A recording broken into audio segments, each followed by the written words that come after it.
Bíblias em Gênesis capítulo de número Gênesis, tá ligado? Amém. Gênesis capítulo de número 3. Hoje, segundo o cronograma do mundo, nós estaríamos, as pessoas, estão celebrando um dia em homenagem às mães.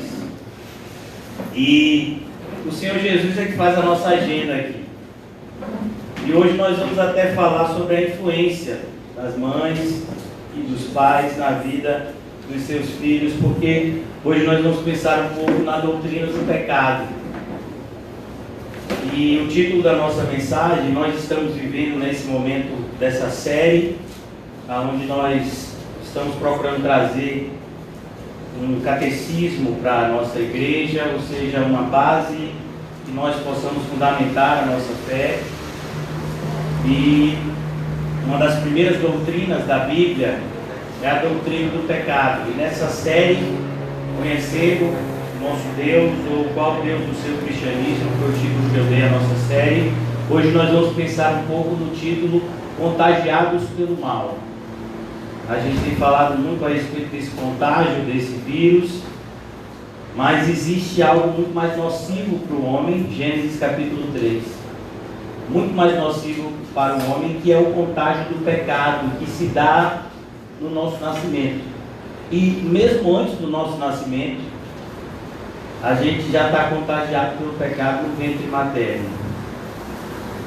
O próprio salmista diz: e eu fui concebido em meio ao pecado. E hoje a gente vai pensar um pouco a respeito disso. Vimos ontem como Deus faz tudo bom. Estudamos a maravilhosa doutrina da providência de Deus ontem à noite. E vimos que Deus fez tudo maravilhosamente bem. Mas, então, ficamos com essa incógnita: se Deus faz tudo tão bem, por que o mundo está vivendo essa situação? Não somente essa situação da pandemia, mas mesmo antes da pandemia nós já estávamos cercados de maldade, de perigos imensos. Por que isso tudo? Por conta do que aconteceu em Gênesis capítulo 3. A pergunta, muitas pessoas falam, que nós somos a imagem e semelhança de Deus. Nós vimos ontem isso em parte. Nós éramos a imagem e semelhança de Deus. Mas tudo mudou com os acontecimentos de Gênesis capítulo 3. Eu vou começar já a leitura do texto, e durante a exposição do texto eu vou procurar apresentar para os irmãos, como nós temos feito, algumas perguntas e respostas para que nós possamos evoluir. Durante essa semana, eu até combinei com o irmão José, eu vou providenciar para vocês uma cópia desse catecismo puritano de Spurgeon, que é muito bom, de todos esses catecismos evangélicos reformados que nós temos tido acesso.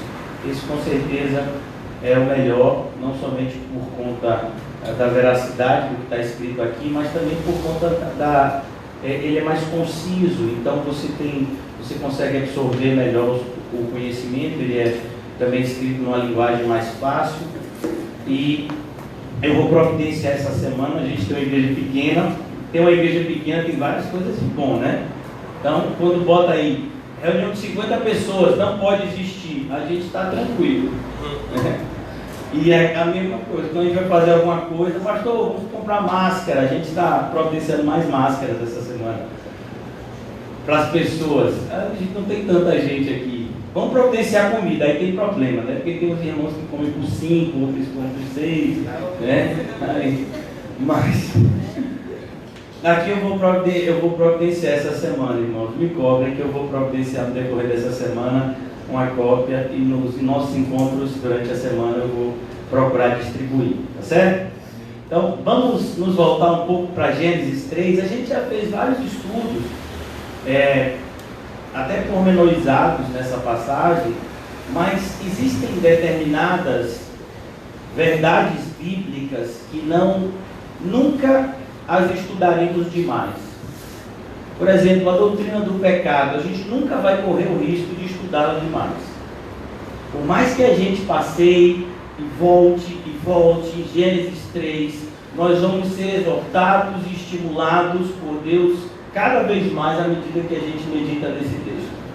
Então, que o Senhor nos ajude na manhã de hoje a termos esse proveito para a nossa alma. Estava tudo maravilhoso no Éden. Deus vinha todos os dias, na viração do dia, conversar com Adão e Eva, mas em algum momento isso mudou. E o nosso autor aqui, Moisés, inspirado por Deus, ele deixou essas palavras para a gente aqui, contando o que foi que aconteceu. A gente não sabe quanto tempo depois foi, mas em um determinado momento a serpente se aproxima. Nós sabemos que ela é extremamente diligente e que desde essa época a verdade que o apóstolo Pedro escreveu em 1 Pedro 5,8 já valia. Satanás vive ao derredor esperando o quê? Uma oportunidade. Foi o que aconteceu aqui. Ele esperou uma oportunidade e ele aproveitou essa oportunidade. Nós vamos ver que na parábola que Jesus nos ensina, parábola do semeador, primeira semente, ela já é logo o quê? Tragada pelo mal. Primeira delas. Então, que nós tenhamos essa diligência que o próprio Jesus disse: sejam diligentes como a serpente, prudentes como ela e simples como as pombas. Então aqui o capítulo 3 já começa falando dessa serpente. Quem é a serpente?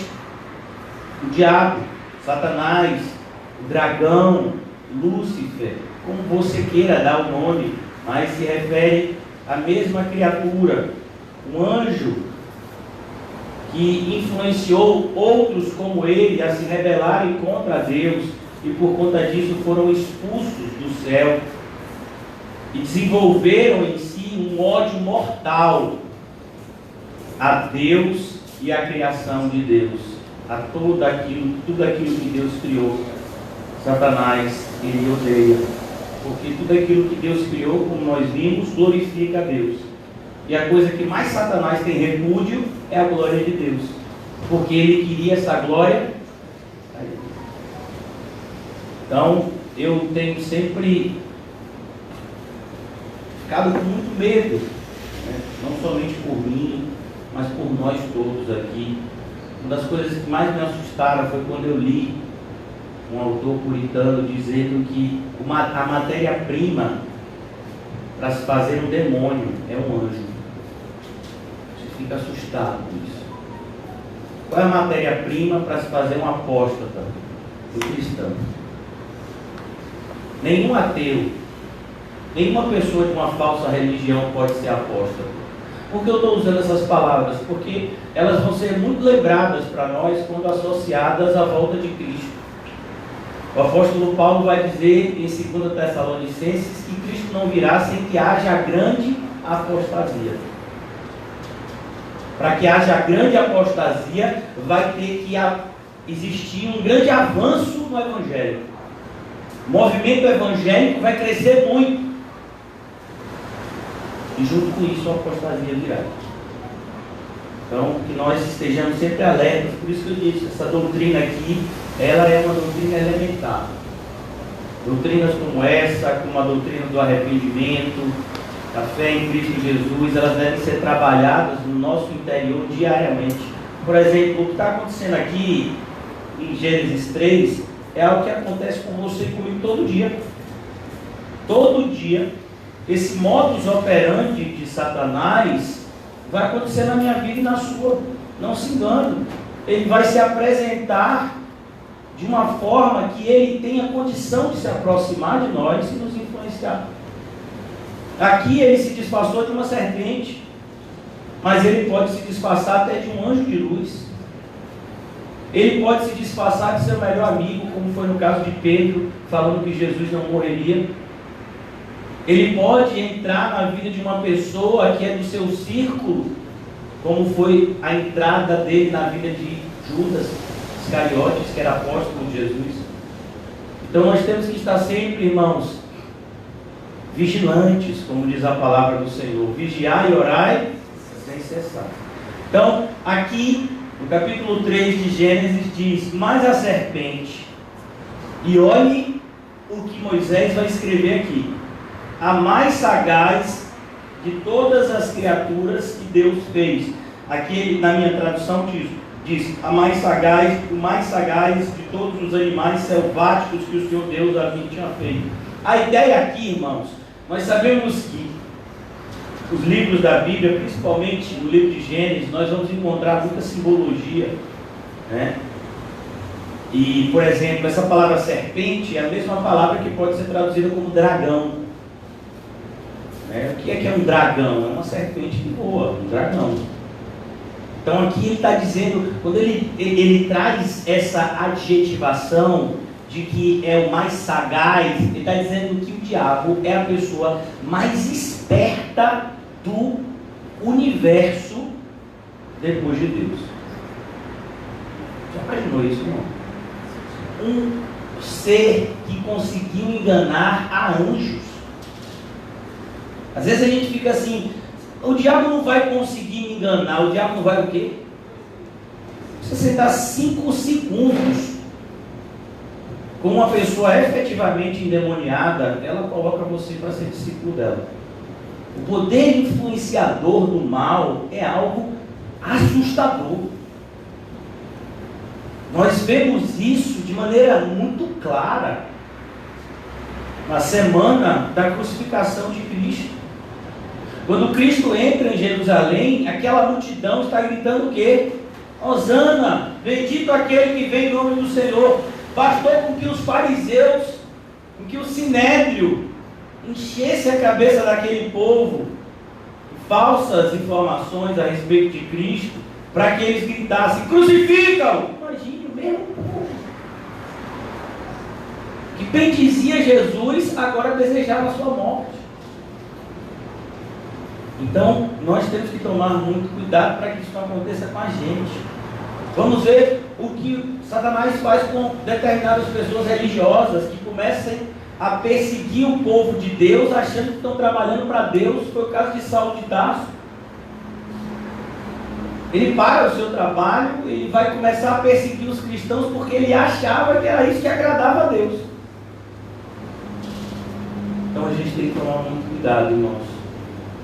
Não se engane. A única forma de nos protegermos da influência, da sagacidade de Satanás é cada vez mais meditarmos na palavra de Deus sob a influência do Espírito Santo. O Senhor Jesus chega a dizer que um dos sinais da sua volta seria justamente o engano em massa de toda a humanidade. Satanás, com seus ministros, por meio dos seus ministros, trará um tão grande número de sinais e prodígios que, se possível, enganaria os próprios eleitos. Só não é possível enganar os eleitos de Deus porque eles meditam na palavra do Senhor de dia e de noite. Porque eles são obreiros aprovados, que manuseiam bem a palavra de Deus. É por isso que em Hebreus capítulo 4, Hebreus é escrito justamente para um público de judeus que haviam se convertidos e que estavam sendo tentados, por meio dessa influência maligna, a voltarem às práticas do judaísmo. E o autor da carta aos Hebreus diz no capítulo 4 que a única forma de sondarmos os nossos pensamentos e aquilo que se passa no nosso coração é a palavra de Deus. E assemelha a palavra de Deus a uma espada mais cortante do que qualquer outro instrumento da terra, capaz de nos revelar o que se passa na mente e o que se passa no coração. Então aqui nós vamos ver, mas a serpente, a mais sagaz, o mais sagaz de todos os animais selváticos que o Senhor Deus tinha feito. E eu sempre fiquei com essa interrogação: por que animais selváticos? Se a serpente é um anjo caído. A ideia aqui, irmãos, são animais agressivos. Você já esteve numa selva? Então o que é que você vai encontrar numa selva? Se você se encontrar com uma daquelas anacondas lá no Amazonas, os irmãos que vão evangelizar os índios aqui, a gente tem alguns, né? O irmão Leão, ali, a bichinha, ele e José estão sempre perto, que eles vão evangelizar. Imaginar que eles estão atravessando, né, um daqueles rios lá do Amazonas, e de repente eles se deparam com aquela anaconda que é o tamanho aqui desse salão, né? Se de noite eles forem dormir, montar a onça pintada, né, que são características de lá. O que você acha que a onça pintada vai fazer se deparar comigo, com você? Né? Será que ela vai lamber a mãozinha da gente, vai me dar patinha? Né? Então a ideia de animal selvático são seres agressivos, é a mesma expressão que nós vamos ver lá no Evangelho falando a respeito dos cães. Quem são os cães? Qual é a diferença dos cães para os porcos, do capítulo 7 de Mateus? É porque os porcos são aqueles que não entendem nada, que tratam aquilo que é limpo e aquilo que é sujo como se fosse a mesma coisa. Tudo é sujo para ele. Já o cão não, o cão é aquele que ele se volta e agride aquelas pessoas que ele não conhece. Né? Então, essa é a ideia de animal selvático. O Satanás é um ser rebelde. Mas apesar de ele ser esse ser rebelde, não se engane, ele é extremamente esperto. Perceba que eu estou usando a palavra esperto e não a palavra sábio, porque a sabedoria é um atributo divino. Sabedoria não é o fato de você ter várias informações na sua mente. Sabedoria é o fato de você saber viver de uma maneira que agrada a Deus. Isso é sábio. Então aqui já começa apresentando a qualidade daquele que é o enganador de todos os homens. Quando o Senhor Jesus vai conversar com uma multidão de religiosos em Gênesis, no Evangelho de João é narrado isso, se eu não me engano, no capítulo 8, ou no capítulo 6, ele vai dizer justamente, vocês são filhos do diabo. Por que ele fala que eles são filhos do diabo? Qual é a qualidade do diabo? A mentira. A palavra mentira, ela está altamente ligada com a palavra engano. Porque ele é o enganador, ele é o pai da mentira. Ele é aquele que gera a mentira e aquele que todos os mentirosos são filhos dele. Então aqui, a serpente, a mais sagaz de todos os animais selváticos que o Senhor Deus havia feito, mas não se engane, o diabo não está em um patamar de igualdade para com Deus. Existe, infelizmente, uma visão na mente de alguns cristãos que há uma espécie de guerra entre Deus e o diabo. Essa guerra não existe. Deus não está guerreando com ninguém. Deus está sentado no seu alto e sublime trono. Quem deve lutar somos nós, o bom combate da fé, com o auxílio daquele que é o Todo-Poderoso. Nós vamos vencer aquele que tem algum poder, mas que nem chega perto de ter todo o poder. Por isso que a mais importante aula de batalha espiritual é resumida em um versículo: sujeitai-vos a Deus, resistir ao diabo e ele fugirá de vós. É a mais importante princípio de batalha espiritual é esse. Se você se sujeitar a Deus, você vai ter força para resistir aos ataques e ele vai fugir de você. Então aqui ele se aproxima, disse à mulher, e percebe, irmãos, ele vai procurar a parte mais fraca. Não que a mulher esteja em um patamar de inferioridade em relação ao homem. Não, nós na igreja não defendemos nenhuma atitude machista e nem feminista. Nós apenas apresentamos a visão de Deus acerca da sua criação. Então Deus cria o homem e do homem ele cria a mulher. E ele faz de uma forma que os dois se completam. O homem não existe sem a mulher, assim como a mulher não existe a parte do homem. Eles formam uma só pessoa. Inclusive Jesus vai falar sobre isso. Que não separe o homem aquilo que Deus ajuntou. E ele diz: vocês não mais serão dois, mas serão uma só carne. Então, aqui o que nós vamos ver é uma diferença funcional, como existe na igreja. Na igreja são todos os que cantam aqui no microfone? Não, todo mundo canta, né? Principalmente quando o irmão diz, agora só a igreja, aí todo mundo canta. Todo mundo prega? É todo mundo que arrumou os bancos? É todo mundo que arruma a ceia? São todos os que vão distribuir os elementos da ceia, como a gente tem feito no domingo? Não, cada um tem sua parte. Tem um irmão ali que fica na portaria com um álcoolzinho em gel, choque na mão. Cada um tem a sua parte. Então, o irmão fica ali ajudando a gente a estacionar o carro. Quando eu cheguei aqui, disse, cuidado, veio para cá, não, que a telha está caindo. Eu digo, glória a Deus, já começou desse jeito, é porque hoje tudo vai ser bom. Chega, as telhas estão se levantando, Deus está mandando um terremoto. Não foi assim como os cristãos oraram? Eu falei, rapaz, os meninos do CAC passaram a madrugada em oração, que até as telhas saíram do lugar.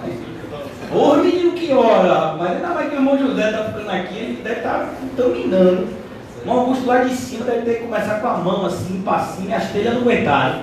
E tanto poder de oração aqui nessa casa. Glória a Deus, Deus que sabe, meu irmão.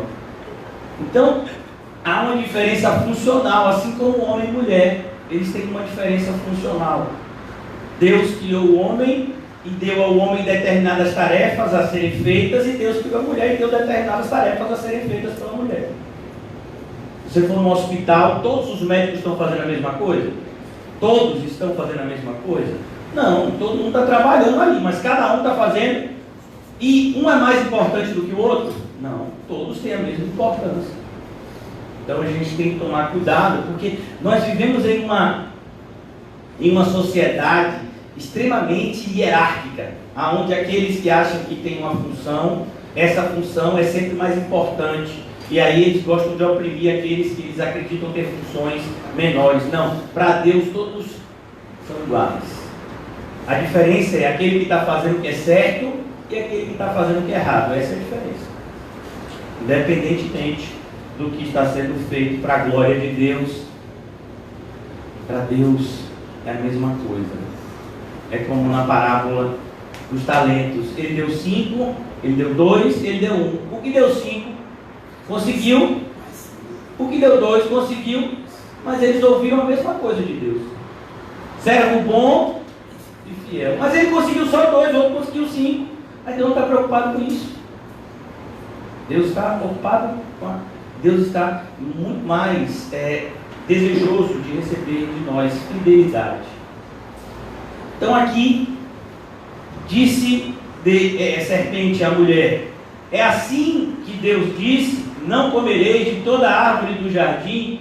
Irmãos, qual é a primeira arma que Satanás vai jogar contra você e contra mim? A insatisfação. Se você é filho de Deus, por que sua vida está desse jeito? Isso não mudou. Milhares de anos depois, um servo de Deus chamado Asaf recebeu essa mesma flechada. Salmo 73. Ele diz, é o salmo que nos mostra como muitas vezes a prosperidade aparente do ímpio abala aqueles que são de Deus. Parecia a Asaf que Deus era bom com os maus. Mesma flecha. Então ele diz aqui, é assim que Deus diz, não comereis de toda árvore do jardim. Perceba que Satanás vai pegar aquilo que Deus falou e ele vai trazer pequenas mudanças para gerar em nós confusão. Quando o apóstolo Paulo, inspirado pelo Espírito Santo, escreve a primeira carta aos Coríntios e diz que tudo na casa de Deus tem que ser com ordem e decência, ele está falando justamente isso, irmãos. Ordem, decência. Deus, ele traz a organização, e muitas vezes o diabo, que não gosta de organização, ele vai trazer o quê? Confusão. Ele vai perverter as palavras de Deus. E aí você vai ouvir coisas da igreja como: Deus abomina o pecado, mas ama o pecador. Quem foi que ele disse isso, meu filho? Você já viu algum pecado indo para o inferno? Quem é que vai para o inferno? É o pecador. Então essa ideia, né? Que muitas, essa teologia, que tinha uma teologia que me ensinaram quando eu fazia parte, né, do catolicismo e até mesmo do espiritismo, e dizia o seguinte: faça por ti, que de lá eu te ajudarei. Meu filho, esse de lá, eu acho que é do inferno. Porque Deus nunca disse: faça por ti, que de lá eu te ajudarei. O Salmo 37, inclusive, diz muito longe disso.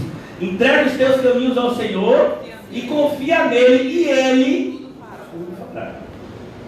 Jesus chega a dizer: sem mim, nada podeis fazer. Que você faça por ti, que de lá eu te ajudarei. Então, eu só estou dando alguns exemplos, porque essas frases estão dentro da igreja.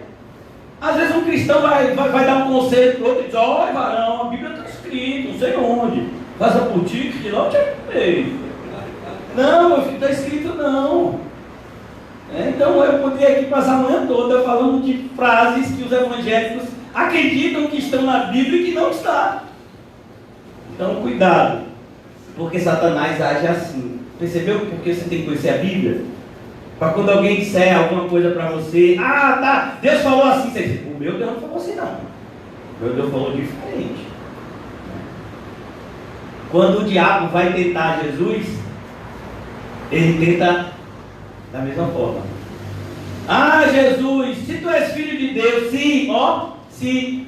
Jesus já tinha ouvido, irmãos, há pouco tempo: eis o meu filho amado, que eu tenho muito prazer. Aí o diabo, depois de 40 dias, chega lá e diz: ah, se tu és mesmo filho de Deus, transforma essa pedra num pão para dar sua fome. Jesus deu o que ao diabo? Bíblia. Nem só de pão viverá o homem, mas de toda a palavra que procede da boca de Deus. Essa é a espada do Espírito. Manusear bem essa espada. Então ele diz: não comereis de toda a árvore do fruto do jardim. Segundo erro que a gente vai ver aqui, irmãos: primeiro erro, não ler a Bíblia. Segundo erro, dar ouvido ao diabo. Pelo amor de Deus, você vai dar ouvido ao diabo. É como no Salmo de número 1: não siga o conselho dos ímpios. Pastor, eu não ouço o diabo não. Mas você está ouvindo os ímpios, é a mesma coisa. Quem você acha que usa os lábios dos ímpios para influenciar você e a mim? Então aqui, a mulher já começa, o processo da queda já começa aqui, o descer da ladeira. Respondeu-lhe a mulher: do fruto das árvores do jardim podemos comer, mas do fruto da árvore que está no meio do jardim, disse Deus: dele não comereis, nem tocareis nele, para que não morrais. Irmãos, Deus não pediu que você melhorasse o que Ele fez, porque o que Ele fez não pode ser melhorado. Eu queria que os irmãos voltassem um pouco comigo para Gênesis capítulo 2, versículos 16 e 17, só um capítulo atrás. Diz assim, Gênesis 2:16: e o Senhor Deus lhe deu esta ordem: de toda árvore do jardim comerás livremente. Olha que coisa, rapaz, ainda podia comer e não engordava. Olha, livremente. Imagina, comendo uma jaca, eu não sentindo nada, azia, não sentia, naquela época não tinha isso. Olha que coisa boa. Os irmãos que gostam de comer, está vendo? Que perdeu. De toda árvore do jardim comerás livremente, mas da árvore do conhecimento do bem e do mal não comerás, porque no dia em que dela comeres, certamente... Não foi isso que Deus disse? Foi isso que Deus disse, não foi? Está escrito, não está? Aí, mas o que foi que Eva respondeu? Nem tocareis. Ele não disse isso. Então, cuidado, irmãos, quando você segue a pegada dos fariseus. O que os fariseus faziam? Eles inventavam novas normas, de maneira a colocar, como o próprio Jesus disse, fardos pesados. Não, irmãos, obedecer a Bíblia para nós já vai ser algo muito apertado. Então não é o nosso papel acrescentar nada. Deus disse isso, então é isso que a gente vai procurar fazer. Não, então a gente vai fazer isso, não, mas Deus mandou. É como, esse exemplo a gente sempre usa, né? É como algumas pessoas dizem que é pecado mulher usar calça. Quem disse que é pecado? Tem gente que diz, por exemplo, que é pecado o homem ter cabelo grande. Meu filho, eu não tenho cabelo grande porque Deus não quer. Né? Tem um irmão aqui que também não tem cabelo grande porque Deus não deixa, né? Que já tem a marcazinha aqui. Jesus tinha cabelo grande, era característica. Você já viu algum filme de Jesus com cabelo assim militar? Porque qual era a característica do povo daquela época? Cabelo e barba. Então a gente tem que tomar cuidado para não impor às pessoas os nossos usos e costumes. É uma das coisas que mais atrapalha no evangelismo. Você vai ver o exemplo muito bonito de um evangelista do século passado chamado Hudson Taylor. O nosso Hudson Taylor está aqui. E Hudson Taylor, ele chegou, ele era da Inglaterra, se eu não me engano, e ele vai até a China evangelizar, e naquela época o número de cristãos na China era quase zero. Havia o problema da língua e havia também o problema dos costumes. Então, qual era o processo até a chegada de Hudson Taylor na China? O processo era o seguinte: as pessoas pegavam alguns nativos e ensinavam inglês a ele para depois evangelizá-los. E Hudson Taylor teve um direcionamento de Deus muito diferente disso. Ele disse: eu que tenho que aprender a linguagem deles. E Hudson Taylor começou a estudar a linguagem deles, se não me engano, ainda é até hoje mandarim, alguma coisa assim, que está na maior parte lá daquela região. E ele começou a estudar. E naquela época as pessoas, como hoje, né, muitos ainda se vestem de terno e gravata. A gente sabe que esse tipo de vestimento é europeu, né? Vem principalmente da Inglaterra, essa questão de se vestir de terno e gravata. E as pessoas se vestiam com aquela roupa, que era uma roupa totalmente diferente da roupa que os chineses vestiam. Então ele começou a se vestir como os chineses, aprendeu a linguagem dos chineses, evangelizou essas pessoas, e hoje a China tem quase 100 milhões de cristãos. E deixa eu lhe dizer uma coisa, meu filho: para ser cristão na China tem que ser de verdade, porque o negócio lá é difícil para o cristão. Então talvez você diga, 100 milhões é muita gente, mas a China tem mais de 1 bilhão de habitantes. É o país de longe mais populoso do mundo. Então, por mais que para nós seja um grande número, para os chineses não representa nem 10% da sua população. A maioria dos chineses não quer nada com o cristianismo e tem lá a religião deles. E a religião cristã lá tem várias limitações para o evangelismo, existem várias limitações para que ele ocorra, né? Mas o que eu quero mostrar para vocês é que a gente tem que tomar cuidado para não desenvolver determinados elementos que vão impedir que as pessoas conheçam a verdade.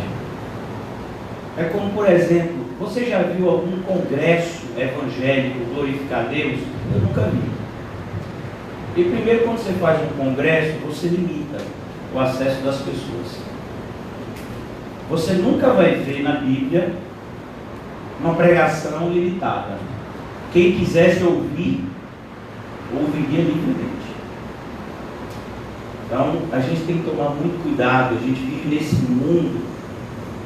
O irmão José recentemente nos lembrou isso, para a glória de Deus, que o amor ao dinheiro continua sendo a raiz de todos os males. E nós temos hoje, infelizmente, uma grande indústria evangélica, aonde se gira uma soma de dinheiro assustadora, que atrai, inclusive, empresas ímpias para trabalharem nesse mercado evangélico, produzindo material para o comércio. Então a gente tem que tomar muito cuidado. Literatura evangélica sendo vendida, né? E preços absurdos. Não deveria nem ser vendida por R$1. Mas você vê livros, né? Preços absurdos. Livros muitas vezes que os autores já morreram há centenas de anos. E essas pessoas se apropriam desses livros e vendem e ganham dinheiro. Então a gente tem que tomar cuidado. Porque é isso aqui que a gente está vendo. Quando você acrescenta coisas. Não, Deus disse que não era para comer, isso não era para tocar. Não, Ele não disse isso. Isso aqui já é algo que está sendo acrescentado. E talvez você ache que acrescentar determinadas coisas seja algo bom porque vai nos proteger. Não, não protege. Quando o Senhor disse a Josué como ele deveria liderar o povo, ele disse, nem se desvie para a direita, nem para a esquerda.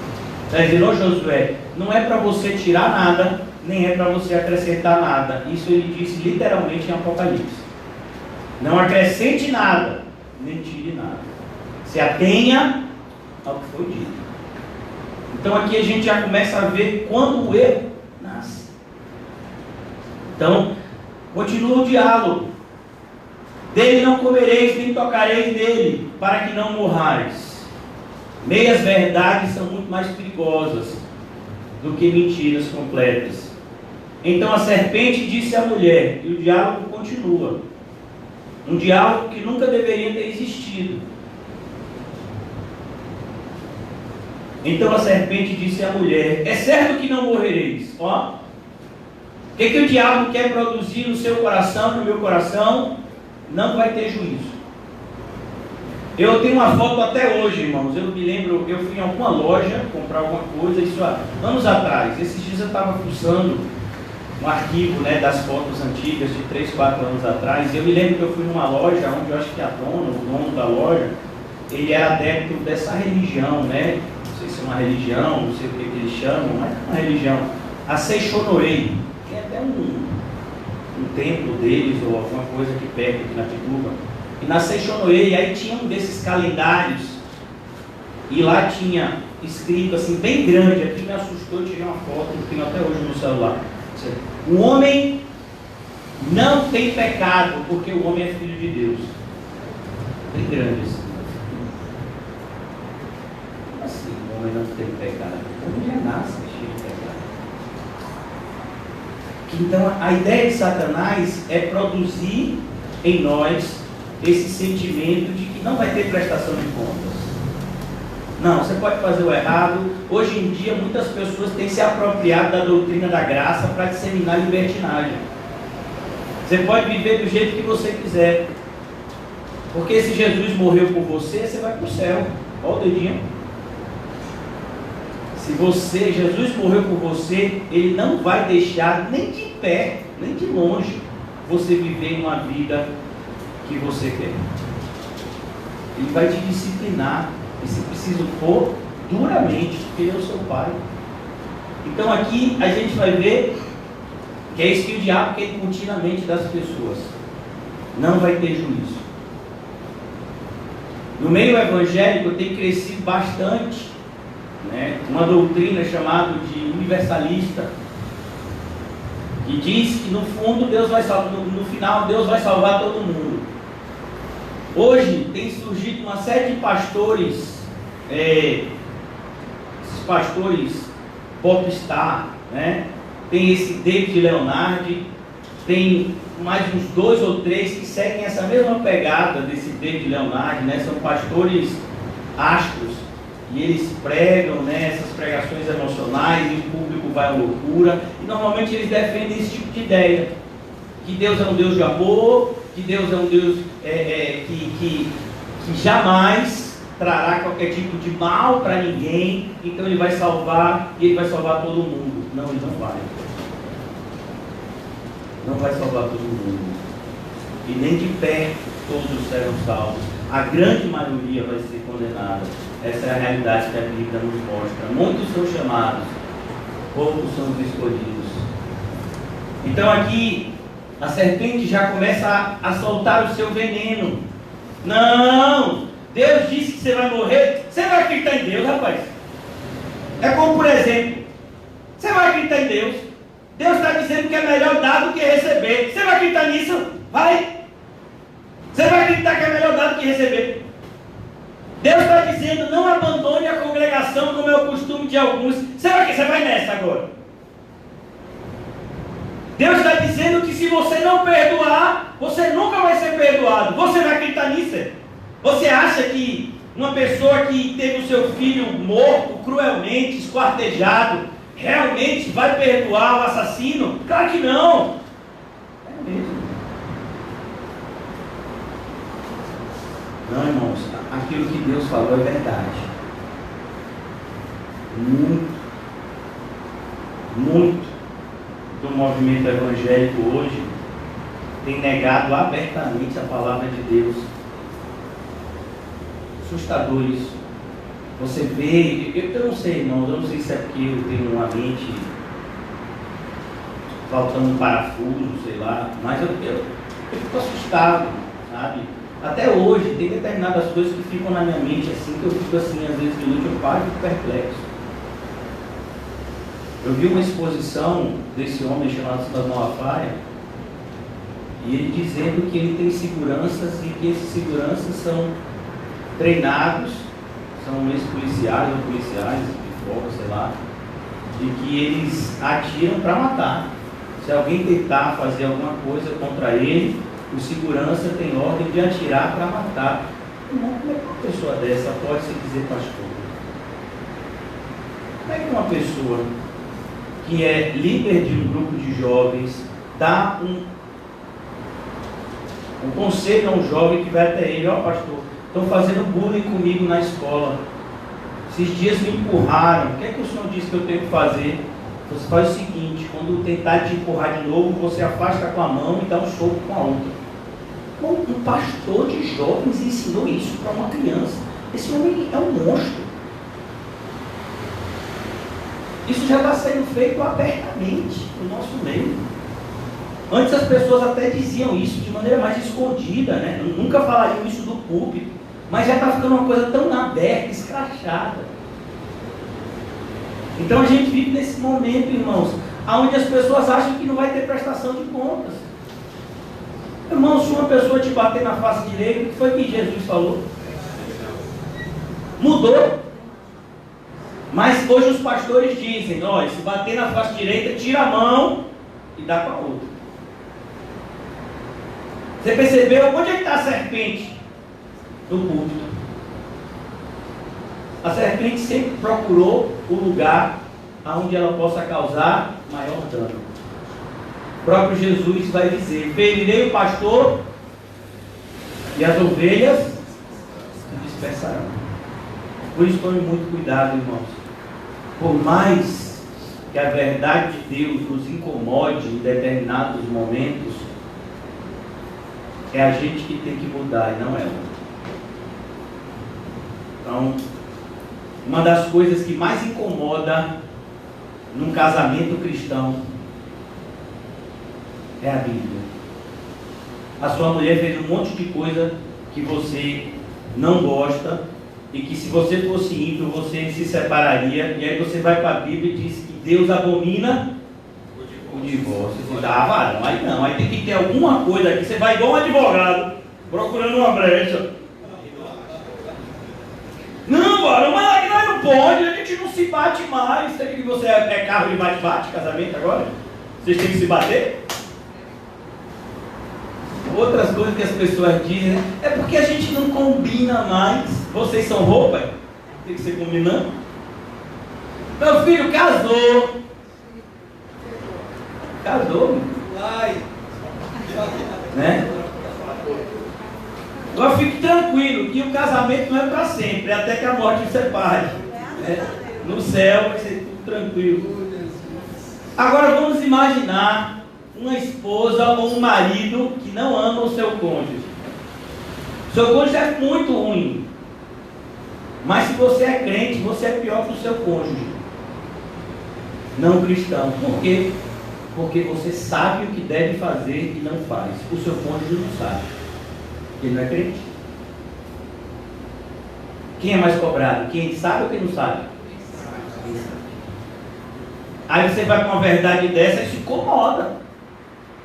Ah, varão, aí não, aí o negócio, rapaz, eu vou procurar alguma coisa, eu vou achar aqui, né? Aí teve uma pessoa que uma vez me disse: eu estou falando verdade.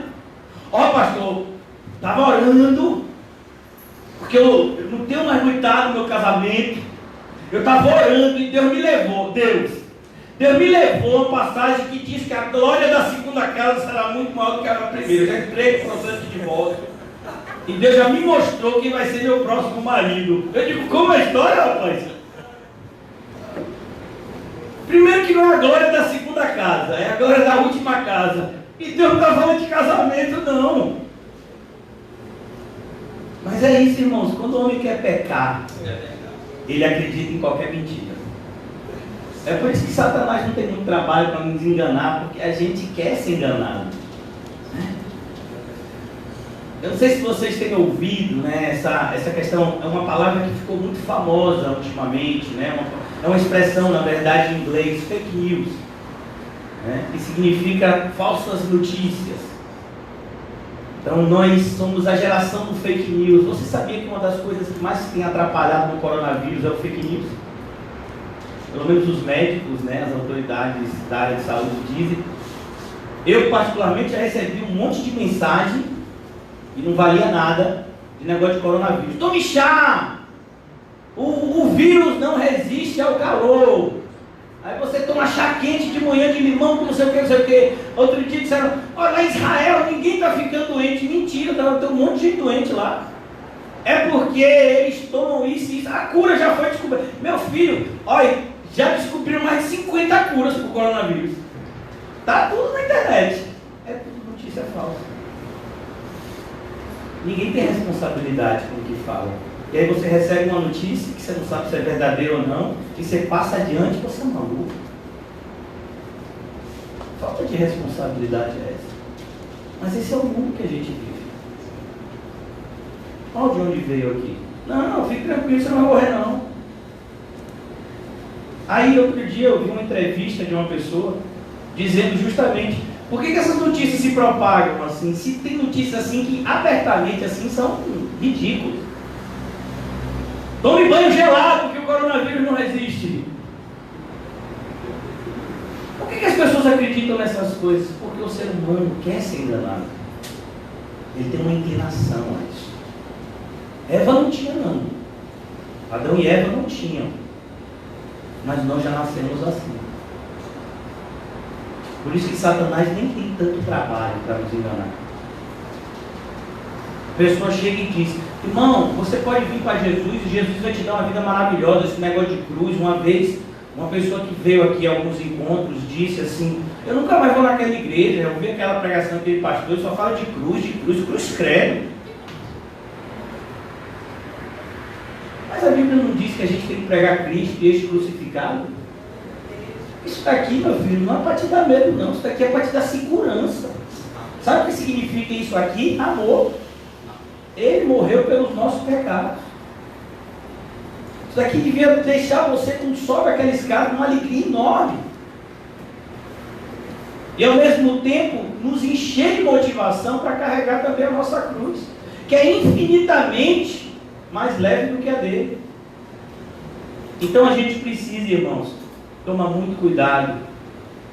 Eu quero alertar vocês, porque eu creio que todos vocês que estão aqui já têm o Espírito Santo, pelo menos essa é a minha fé, esse é o meu desejo. E quando o Espírito Santo entrou nas nossas vidas, a primeira coisa que ele nos relembrou foi do pecado, da justiça e o quê? Do juízo. O juízo. Não morrereis. O Espírito diz, morre sim, viu? E a pior morte não é essa a primeira não, viu? A pior é a segunda. Morrer de Covid não é nada para aqueles que vão sofrer o dano da segunda morte, que é o lago de fogo e enxofre. É isso que a gente tem que pregar. Essa doutrina não pode se apartar jamais do púlpito da igreja. A doutrina de plantação e colheita. A Bíblia nos apresenta diversas vezes o mesmo princípio. Você e eu vamos colher o que plantamos. Você vai ver isso no Antigo Testamento. Jeremias escreve um livro de lamento, Lamentações de Jeremias. Naquele livro ele diz, de que se queixa o homem? A não ser daquilo que ele plantou. Do que o homem está se queixando? Ele plantou isso. Aí você vai ver lá em Gálatas, não se engane o homem, tudo aquilo que o homem plantar, é exatamente isso que ele vai colher. Então a gente não pode se enganar, irmãos. Deve ser essas passeadas de negócio de político, né? Ou não tem o que fazer. Mas vamos lá, a gente tem. Então aqui ele diz, é certo que não morrereis. Quem dera nós tivéssemos a mesma dedicação que esse povo para evangelizar. Quem dera nós tivéssemos o mesmo destemor dos ímpios para fazer impiedade, nós para professarmos a verdadeira piedade. Então ele diz, certo que não morrereis. Versículo 5, porque Deus sabe que no dia em que dele comerdes, ou seja, do fruto, se vos abrirão os olhos, e como Deus serei conhecedores do bem e do mal. Qual foi o desejo do anjo caído que foi expulso do céu? Ser como Deus. E ele agora quer produzir esse mesmo desejo em nós. Irmãos, ninguém é como Deus. Eu quero te dizer de maneira muito clara, quando eu e você estivermos glorificados no céu, nós não vamos ser como Deus, nós vamos ser criaturas glorificadas. Nós não seremos como Deus jamais, porque ninguém é como Deus. Sabe, existe uma proliferação desse veneno da serpente até hoje. Pessoas dizendo, eu sou assim, eu sou aquilo, Deus me deu poder para isso, para aquilo. Meu filho, você é uma criatura. E ainda que você seja cristão, e ainda que você seja regenerado, você é uma criatura. Quando o irmão de Jesus, que foi convertido depois da morte do seu irmão, meio-irmão, nosso Salvador Jesus Cristo, Judas escreve uma carta, ele vai dizer isso. Olha, o próprio arcanjo Miguel, quando foi repreender Satanás, ele não disse, eu sou arcanjo Miguel, eu sou todo poderoso, Deus me deu poder, olha Satanás, você está embaixo dos meus pés, pisa a cabeça do diabo. Ele não disse isso. Ele disse que o Senhor, uma marca do diabo e seus seguidores é o orgulho. Uma marca de Deus e os seus seguidores é a humildade. O arcanjo Miguel, que o Senhor te repreenda. Sabe o que significa a expressão arque? Significa líder, superintendente. O arcanjo Miguel é o superintendente das hostes celestiais, é aquele que lidera o exército de anjos. E ele vai para Satanás e diz que o Senhor te repreenda. Quando foi necessário expulsar Satanás, que ainda era um anjo do céu, quem Deus usou? O arcanjo Miguel. E de novo eles se encontram disputando o corpo de Moisés. Muito tempo depois, que o Senhor, da mesma forma que o Senhor te repreendeu, te expulsou de lá, te repreenda também. Devemos tomar muito cuidado, irmãos, para na hora da luta não usarmos armas carnais que não servem para nada. É como uma pessoa usando veneno para matar formiga, para matar rato. Será que vai funcionar? Não vai. Então, cuidado. Porque Deus sabe que no dia que dele comerdes, se vos abrirão os olhos. E como Deus, serei conhecedores do bem e do mal. Vendo a mulher que a árvore era boa, olha, a mulher já acreditou no diabo, aqui ela já caiu. Vendo a mulher que a árvore era boa. Sabe o que é que Jesus vai dizer? Que o nosso olho é o quê? É a janela da alma. Se os nossos olhos forem maus, todo o nosso corpo estará em trevas. Irmãos, para onde é que você está olhando? E a gente está vivendo num período de tempo aonde essa afirmação deve ser levada muito mais a sério. Porque na época de Jesus não tinha televisão, não tinha computador, não tinha smartphone. Hoje em dia, você pode ver coisas diabólicas sentado no computador, dando um clique. Você pode ver coisas diabólicas por meio do celular. Assustador, né? Cuidado, irmãos. Cuidado com o que você vê. Sabe, o cristão, irmãos, ele não deve viver numa bolha, né? distante de tudo que está acontecendo no mundo. Não. Mas nós temos que tomar muito cuidado quando a gente dá mais importância às informações que vêm da parte do mundo do que às informações que vêm da parte da palavra de Deus. Você ficar acompanhando o número de mortos por Covid vai edificar sua fé em alguma coisa? A pandemia é grave, você já sabe disso, não sabe? Ela é grave. Você precisa tomar cuidados, e os cuidados já foram disseminados há muito tempo.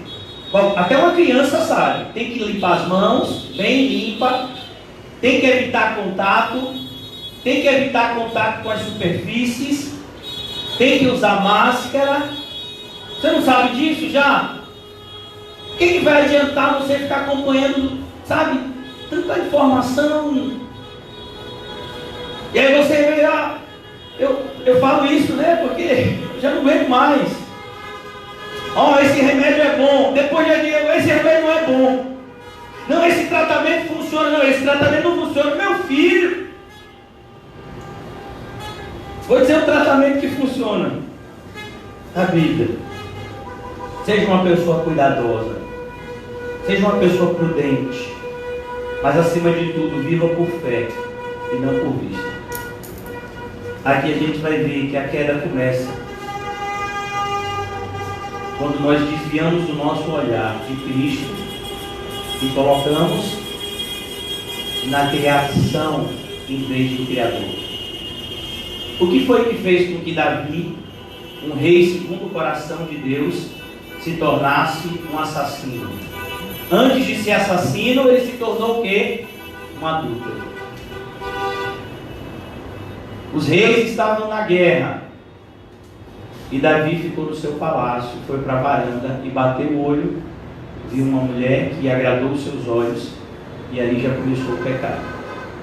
Então a gente tem que tomar muito cuidado. Olha o que acontece, vendo a mulher que a árvore era boa para se comer. O pecado, irmãos, deixa eu me dizer uma coisa muito séria.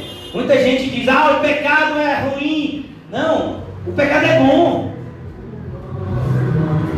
Ruim, irmãos, são as consequências do pecado.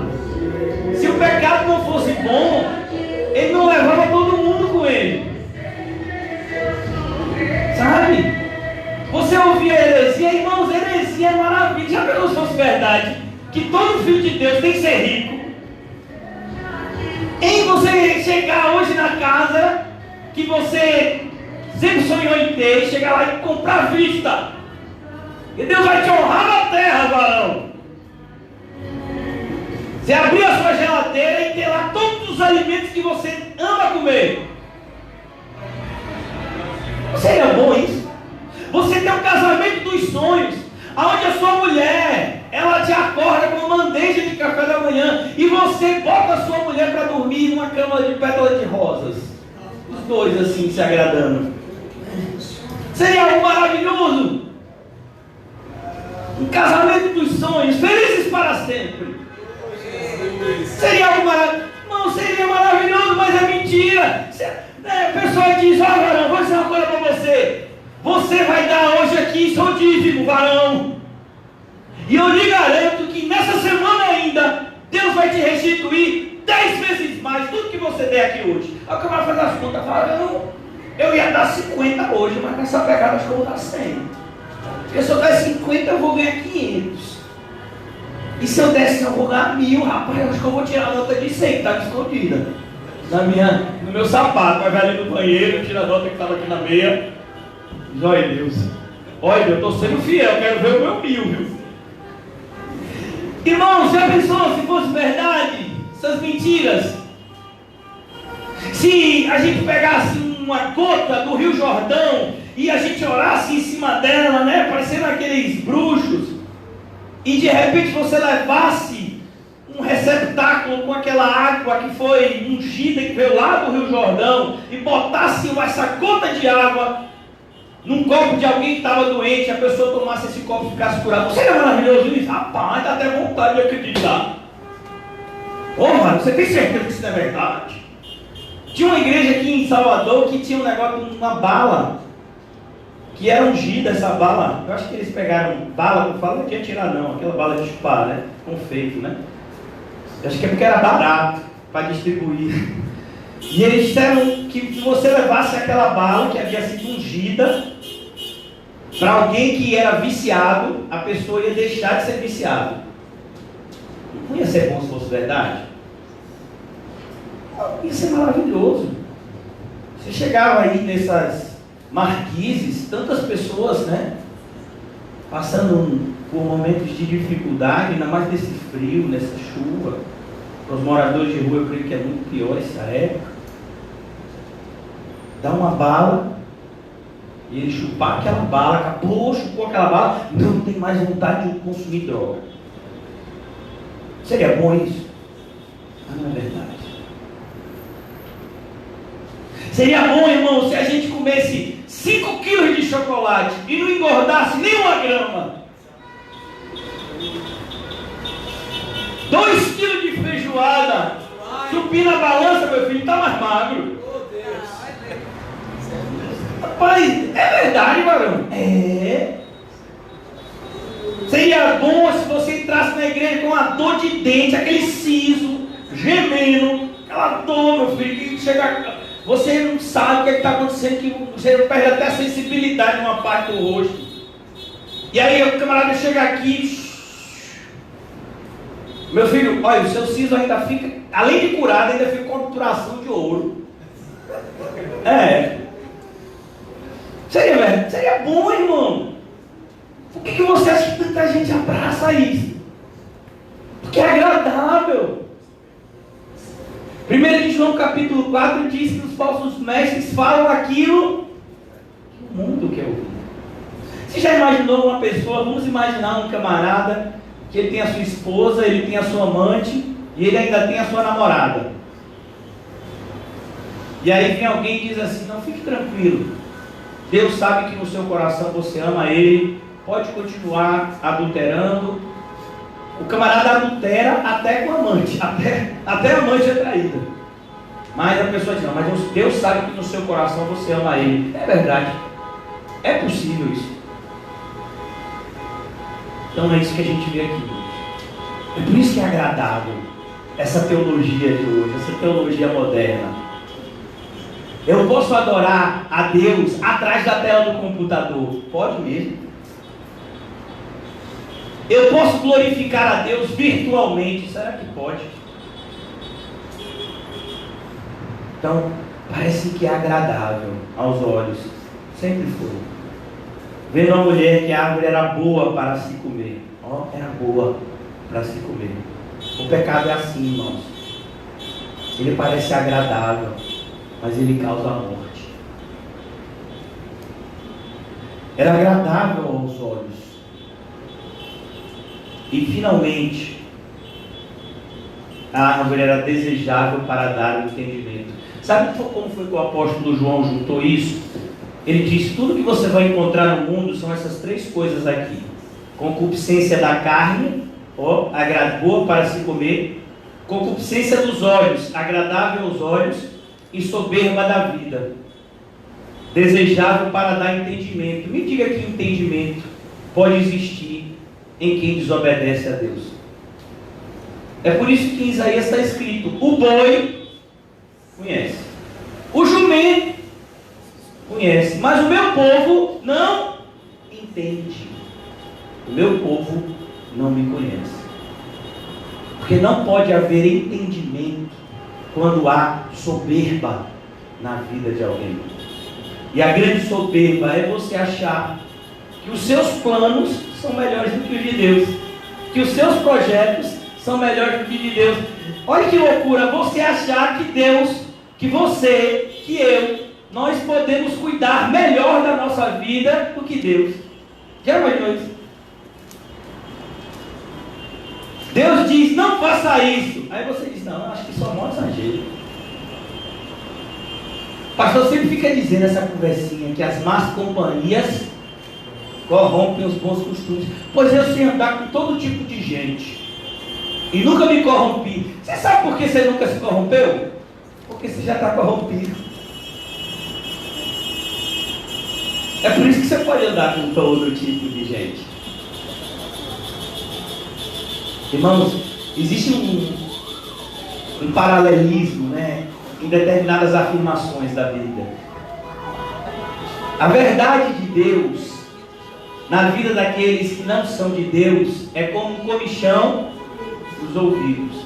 Mas é impossível você ser de Deus e ficar sentado num lugar ouvindo heresias sem se importar. É impossível. Então aqui a gente tem que tomar muito cuidado, porque a serpente continua a agir, e eu vou repetir, com a concupiscência dos olhos, com a concupiscência da carne, com a soberba da vida. Ela vai produzir iscas para nós, que são boas para se comer, são agradáveis aos olhos, que são desejáveis para dar entendimento. Quando o apóstolo Paulo chegou na cidade de Coríntios, ele teve muita dificuldade para pregar o Evangelho. E mesmo depois da sua ausência, rapidamente aquele povo começou a cochear entre dois caminhos. E o apóstolo Paulo repreende-os, justamente por conta disso. Ele diz, olha, cuidado, porque os judeus buscam sinais. Eles querem ver. Uma pessoa que precisa de milagre para crer, ela vai receber um milagre hoje e amanhã ela vai querer outro. Senão ela não crê mais. Os judeus buscam sinais. Mais sinais do que eles já receberam, eles querem mais.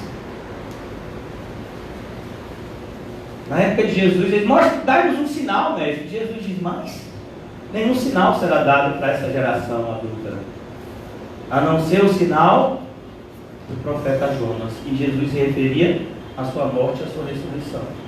Aí ele diz os gregos, e os gregos simbolizam todo esse nosso mundo ocidental, que é alicerçado segundo a filosofia grega. E ele diz, os gregos buscam sabedoria. Tem uma série de pessoas na igreja que tudo que elas querem são doutrinas que elas possam acreditar. Não sou uma pessoa reformada. Você é reformado por quê? Porque eu acredito nos 5 solas, eu já estudei pormenorizadamente eles, e eu tenho toda a minha fé naquilo que Lutero falou. É mesmo, sua fé está em Lutero? Eu vou só lhe dizer que nem Lutero colocava a fé dele nele. Lutero disse, eu não fiz nada. A palavra de Deus é que fez tudo. Aí vem você e confia num homem que disse que não confiasse nele. Uma loucura dos seres humanos. Doutrinas da graça, elas são realmente graciosas, se essas doutrinas foram ensinadas pelo Espírito Santo. Se são doutrinas que você aprendeu numa área de teologia, elas não farão nenhuma diferença para você na sua vida. Por isso tenha cuidado. As pessoas continuam ainda buscando essa sabedoria, que na verdade não é sabedoria, na verdade é um acúmulo de informações. A verdadeira sabedoria é transformadora. É aquela informação aplicada fielmente na vida daquele que a recebe. Então aqui, versículo 6 ainda. Assim que ela percebeu isso, tomou-lhe do fruto e comeu. Percebe, irmãos, que entre a cobiça e a prática do pecado, isso é algo muito rápido. É por isso que a maior parte da nossa luta contra o pecado é feita onde? Na nossa mente. É aqui, Porque se o inimigo conseguir dominar a nossa mente, ele vai conseguir dominar as nossas ações. Porque a gente faz aquilo que a gente pensa. Tudo que nós praticamos com as nossas mãos, antes, de alguma forma, existe uma ordem que o nosso cérebro envia ao nosso corpo. Por isso que o apóstolo Paulo, esse instrumento precioso de Deus nas nossas vidas, vai dizer para a gente, transformai-vos pela renovação do entendimento. Em outra carta ele diz, nós devemos ter a mente de Cristo, não a mente do mundo. Então aqui, ela tomou do fruto e comeu, e deu também ao marido, e ele comeu. E aqui a gente já vai ver o que? A falha do marido.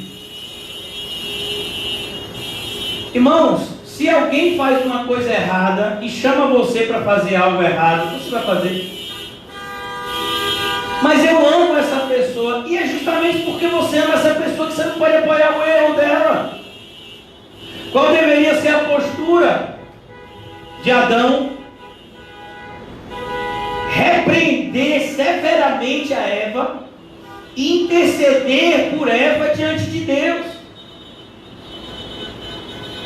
Mas é muito mais fácil a gente fingir de conta que o pecado não existiu e se associar com aqueles que estão fazendo coisas erradas.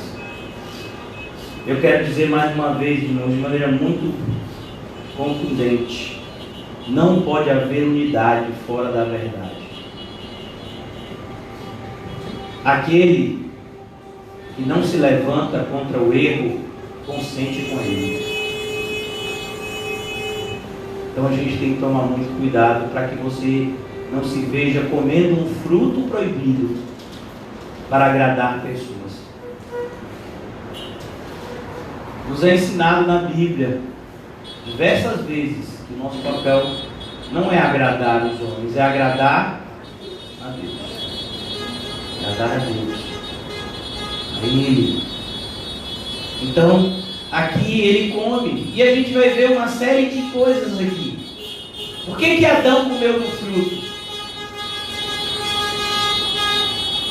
Ele amava mais sua mulher do que a Deus. O irmão José colocou recentemente no nosso grupo, acho que foi ontem, um texto que está lá em 1 Samuel, que fala da repreensão de Deus na vida de Eli.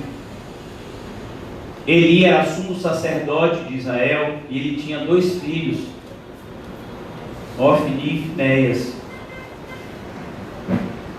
E de maneira muito direta, Deus fala: olha, você honrou mais os seus filhos, Eli, do que a mim. Você deixou que os seus filhos transformassem a minha casa numa casa de pecado. Eles faziam coisas horrendas dentro da casa de Deus. E você ali não fez nada. Talvez, irmãos, o que a gente vê na figura de Eli? Um pai super protetor. Como pode existir aqui hoje uma mãe super protetora? Eli não somente condenou seus filhos, como se autocondenou com aquela atitude insana. Ele podia ter repreendido seu filho e quem sabe eles se arrependeriam e seriam salvos. Mas não, ele fez de conta que o pecado dos filhos não existia.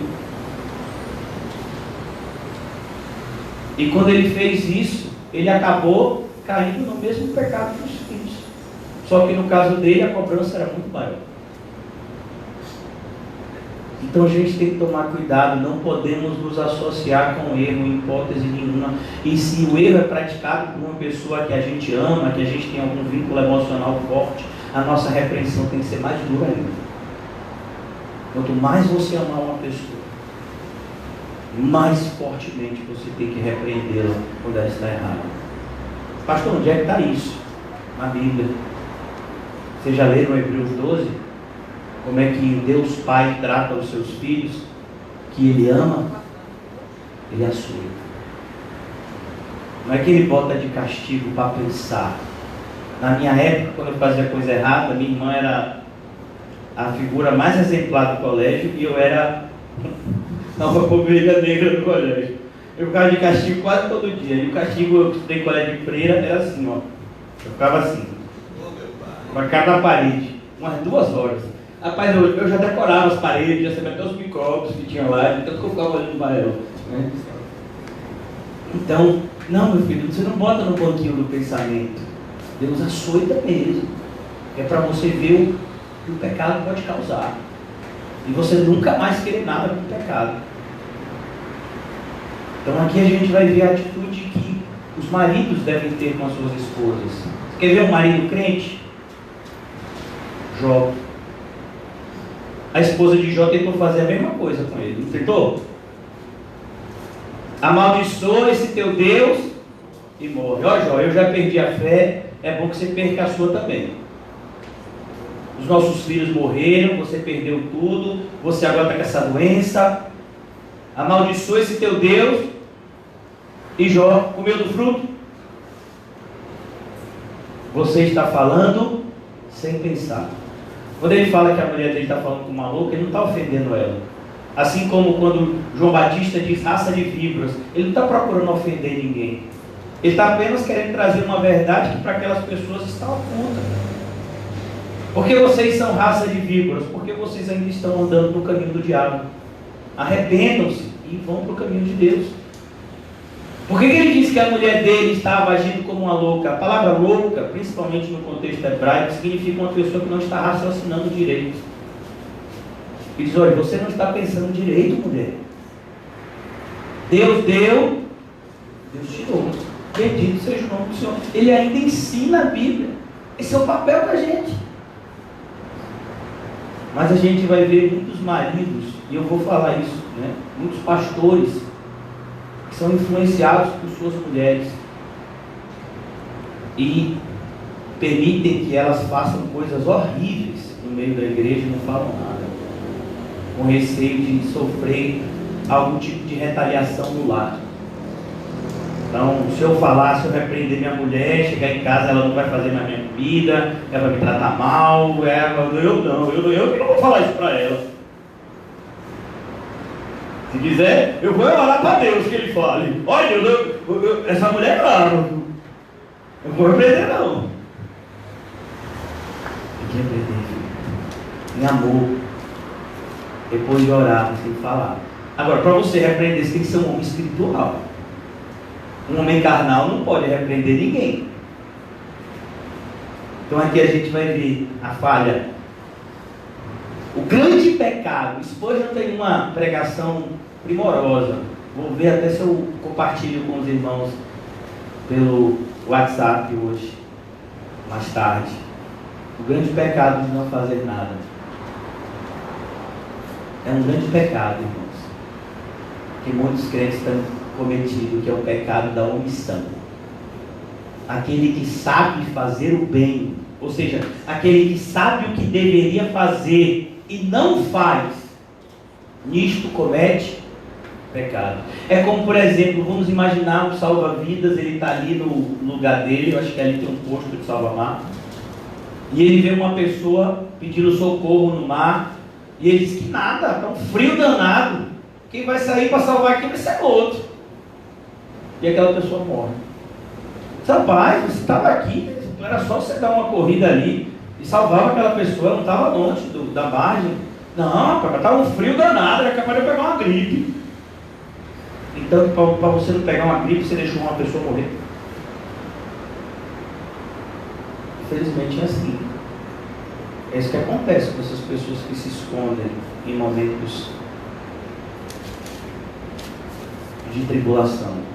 Em momentos de tribulação, os crentes não se escondem, eles aparecem. Quando é que você acende a sua lanterna em casa? Quando falta luz. O mundo está faltando luz. Cadê a candeia que Deus acendeu? Eu estou falando de você. Eu e você deveríamos ser uma candeia acesa. Que Deus não coloca embaixo da mesa. Ele coloca onde? No lugar mais alto da casa, para que ilumine toda a casa. E cadê a sua luz? Na sua casa, no seu trabalho, no seu lar, na sua igreja. Cadê? Aquele que não se levanta contra o mal, consente com ele. Isso que levou Adão a comer do fruto. Perceba, irmãos, Adão não foi influenciado diretamente pelo diabo. Ele foi influenciado pelo diabo que já estava na vida da mulher dele. O que Jesus diz? Os inimigos do homem virão da onde? Sua própria casa. Capítulo 7 do Evangelho de João diz que nem os seus próprios irmãos criam nele.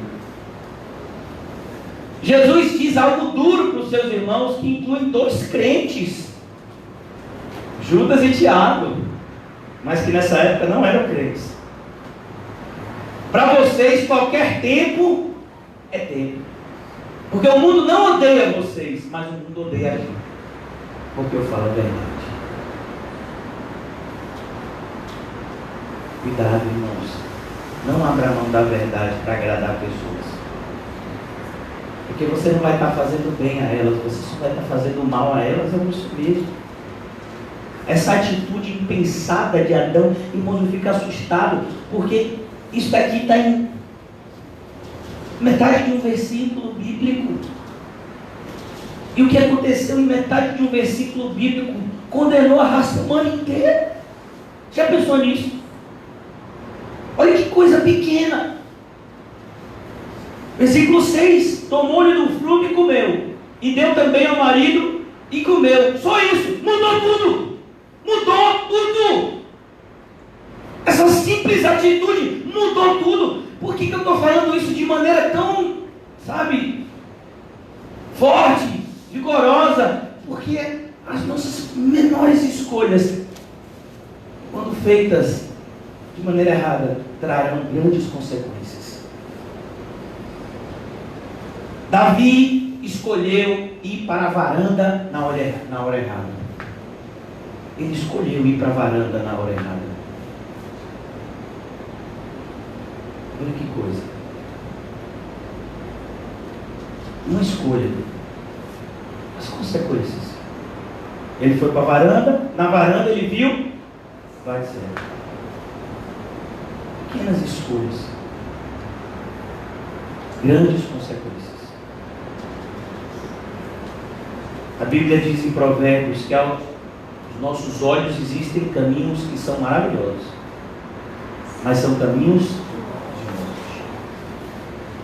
Que a gente tenha sempre esse cuidado, irmãos. O cristão, ele pisa sempre com muito cuidado. Cada passo na sua vida e na minha vida tem que ser fruto de oração. É Deus que diz se esse caminho é seguro ou não. Ah não, mas está parecendo que é firme aqui, ó. Parecendo. Você já viu areia movediça? A areia movediça não parece que é areia movediça. Isso só parece quando você cai nela. Aqui na nossa cidade aconteceu um fato triste há muitos anos atrás, aonde hoje nós temos um estádio de futebol moderno chamado Arena Fonte Nova. Ficava a antiga Fonte Nova. Eu cheguei aí lá na antiga, nessa nova eu não fui ainda não. Mas na antiga meu pai me levou algumas vezes. Eu era pequeno. E algumas pessoas foram para aquele estádio de futebol para terem momentos de alegria vendo o seu time de futebol jogar. Eles nunca imaginaram que o chão que eles estavam pisando iria se abrir e que eles iriam cair. Você acha que ele foi para o estádio de futebol dizendo: eu vou sentar nesse lugar porque ele vai cair e eu vou morrer hoje? Foi assim que eles foram para o estádio de futebol? Ó, minha mulher, meus filhos, eu vou hoje para o estádio de futebol e não vou ver mais vocês, viu? Papai ama vocês, tchau. Foi isso que eles fizeram? Eles achavam que aquele lugar era o quê? Seguro. Você acha que alguém vai escolher um lugar ruim para assistir um jogo? Eles escolheram de repente o lugar que eles mais gostavam de assistir um jogo. E foi lá que eles caíram e morreram. Existem caminhos, parecem bons, mas são caminhos de morte. Tome cuidado com as suas escolhas. Por que aqui na nossa congregação, eu particularmente me vejo assim, eu sou um pastor tão chato. Eu sou muito chato. Se eu ver qualquer coisa assim que não é bíblico, os irmãos sabem que eu vou falar. E às vezes vou falar de uma forma que até possa parecer ofensivo para alguns. Porque eu me preocupo com a alma de vocês. Eu sei que eu vou ter que dar conta da alma de vocês. Tudo aquilo que eu preguei aqui vai ser cobrado de mim. E o que eu não preguei, se eu deveria pregar, vai ser cobrado de mim também. Então a gente tem que tomar cuidado. Nós temos responsabilidades como cristãos. Quando somos feitos filhos de Deus, isso é um grande privilégio, mas que traz uma grande responsabilidade. Ser a luz do mundo e o sal da terra. Eu vou terminar aqui. Eu achava que eu iria falar aqui pela manhã tudo que eu pensava, mas eu creio que a gente vai deixar a conclusão para a noite lá no Alto das Pombas. Eu quero terminar no versículo 7. Abriram-se então os olhos de ambos e perceberam que estavam nus. A gente tem que tomar cuidado, como eu disse a vocês. A nudez aqui, irmãos, ela não é uma nudez como a gente pensa muitas vezes no sentido natural. A nudez aqui na Bíblia, e muitas vezes na Bíblia, ela vai ser colocada como um elemento de vergonha. Então, eles ficaram envergonhados. O pecado vai trazer isso. Ele traz para a gente esse sentimento de vergonha. Meu Deus, eu fiz isso. Não acredito. É como aquela pessoa que muitas vezes um ímpio, vamos imaginar, encheu a cara, fez um monte de bobagem. Meu Deus, eu fiz isso. Não acredito que eu fiz isso. É como uma pessoa que no meio de uma discussão, ele vai e levanta a mão e bate no outro. E sabe, meu Deus, eu bati nessa pessoa, eu gosto dela. Então, para você ver esse elemento de vergonha que o pecado traz. É claro que a maldade tem se multiplicado, até isso o homem tem perdido. É isso que a Bíblia chama de ter uma consciência cauterizada. A consciência é o alarme de incêndio que Deus colocou na gente.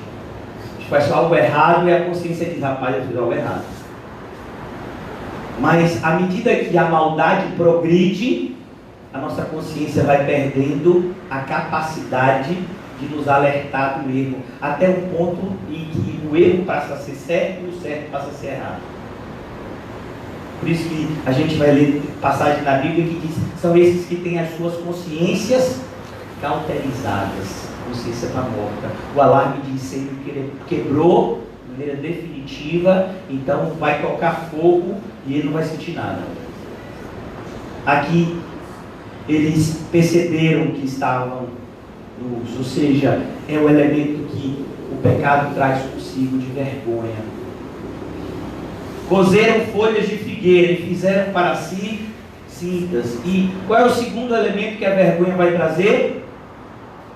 Uma vontade de justiça própria, de autojustificação. Sabe quem foi que fez exatamente isso aqui?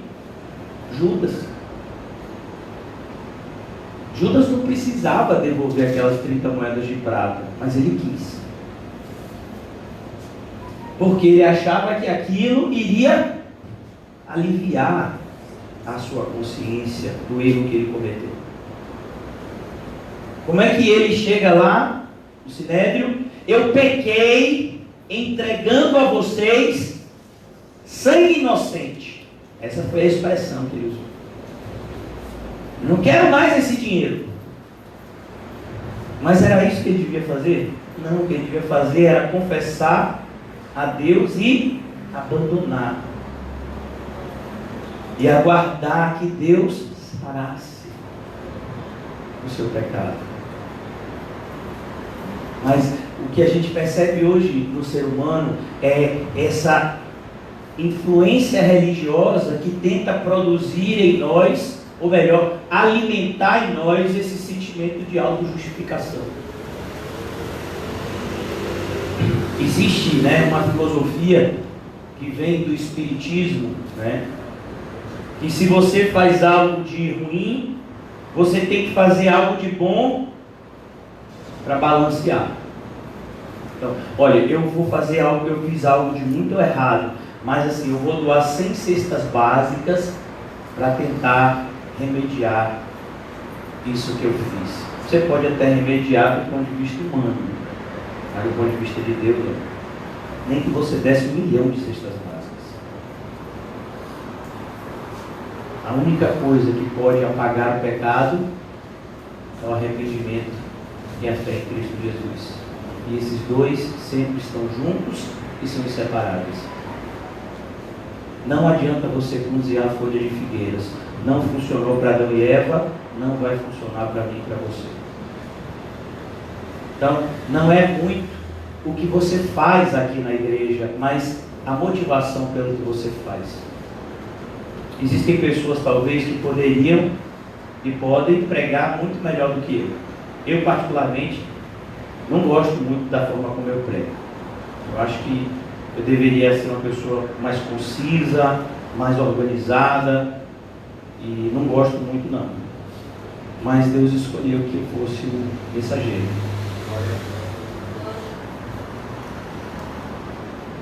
E a gente tem que entender, irmãos,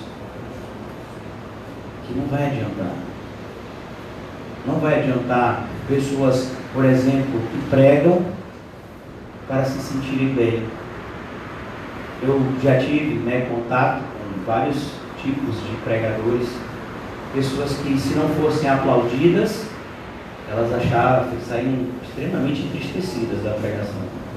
Mas aqui ninguém deu glória a Deus, ninguém deu um aleluia. Essa igreja é gelada. Ninguém gritou. Meu filho, aqui de verdade, o que eu desejo, meu filho, era ouvir gemidos de choro e arrependimento. Quando eu estivesse pregando, o Espírito Santo convencendo a você e a mim, a tal ponto da gente às vezes ter que soluçar de chorar por conta do nosso pecado e desejo de querer ser mais crente.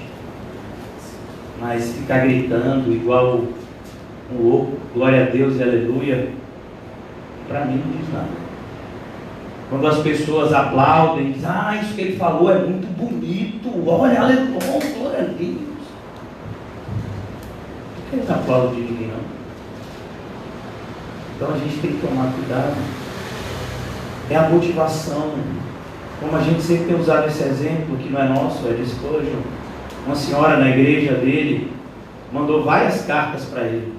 Eu quero cantar, porque naquelas igrejas antigamente tinha um coral, como a gente tem aqui o grupo de louvor.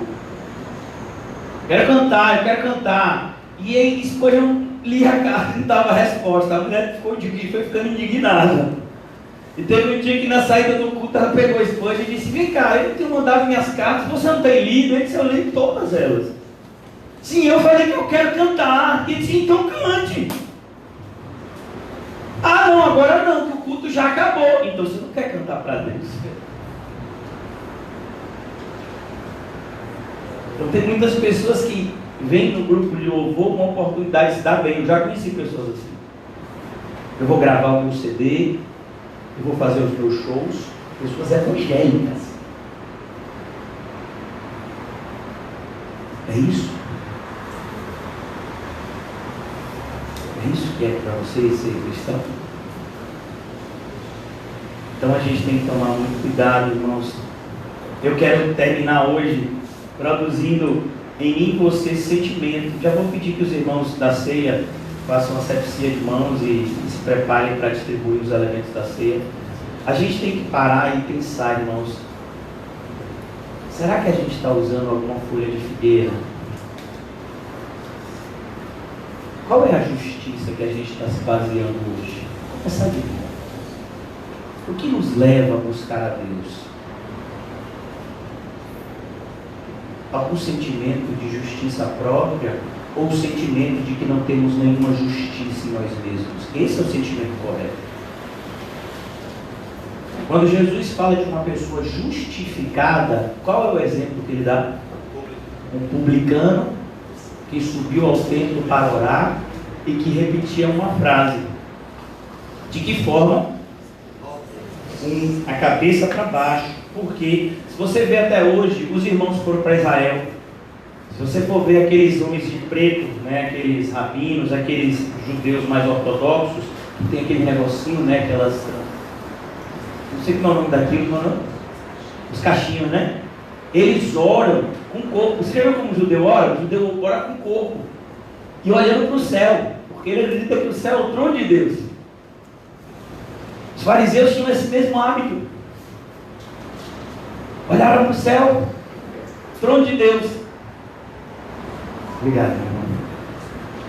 Mas aquele publicano, e é isso que trazia, sabe, perplexidade quando Jesus pregava, porque ele ele desconstruía os conceitos errados de maneira tão assertiva.